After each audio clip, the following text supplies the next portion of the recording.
आज आम्ही तुम्हाला एका अशा मराठमोळ्या अभिनेत्रीबद्दल सांगणार आहोत, जिचा आजार खूपच गंभीर होता. तो बरा होईपर्यंत 5 वर्ष तिनं आजाराशी झुंज दिली. ती एका लोकप्रिय मालिकेमध्ये काम करत होती. पहिल्यांदाच मालिकेत काम करत असल्यामुळे ती खुश होती. पण त्याच वेळी तिचा हा स्ट्रगल सुरू झाला. एका रात्री तिच्या हाताची बोटं सुन्न व्हायला लागली. बसमधून प्रवास करत असताना ती पडली देखील.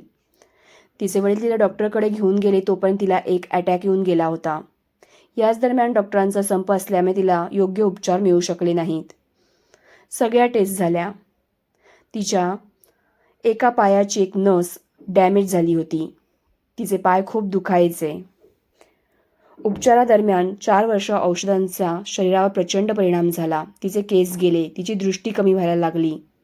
कालांतराने ती थोडी बरी व्हायला लागली आणि पुन्हा मालिका विश्वात परतली. ती मालिका आणि नाटकं करू लागली. ही अभिनेत्री आहे इरावती लागू.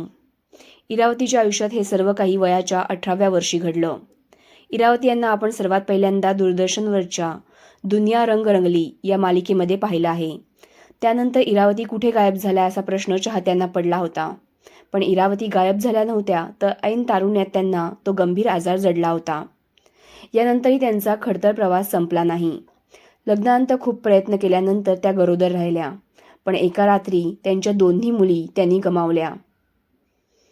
पुढे त्यांनी पुन्हा प्रयत्न केले आणि त्यांना मुलगा झाला. इरावती यांना आपण श्रेयस तळपदेसोबत पाहिलं आहे. ऑल द बेस्ट या नाटकात पाहिलं आहे.